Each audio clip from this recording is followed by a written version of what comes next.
বাংলাদেশের সবচেয়ে জনপ্রিয় একজন আলেম। তিনি আমার বাসায় আসছেন 2 দিন আগে। তো আমার ছোট বাচ্চাটা 5-6 বছর বয়সী, ওর জিজ্ঞেস করতেছে আমাকে চিনো, এবং আমরাও বলতেছি চিনো কিনা। চিনে না, বাংলাদেশের সবচাইতে পরিচিত হুজুর, কিন্তু আমার বাচ্চা চিনতেছে না। তো আসলে সবাই একটু আশ্চর্য। তাই বললাম আশ্চর্যের কারণ হলো ও মোবাইল বা কম্পিউটারে আসক্ত না।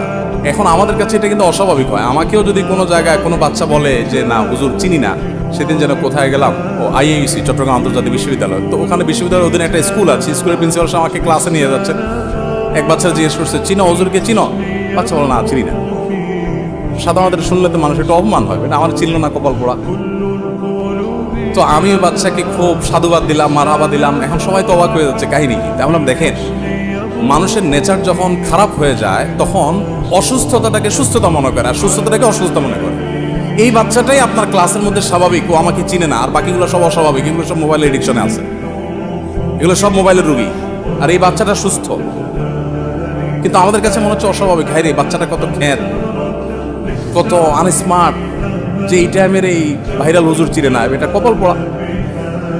অথচ এটাই হলো স্বাভাবিকত্ব যে তার বাপ মা তাকে নিশ্চয়ই ডিভাইস থেকে দূরে রাখতে পেরেছে। আর এই দূরে রাখাটা নির্ভর করে বাবা মার উপরে।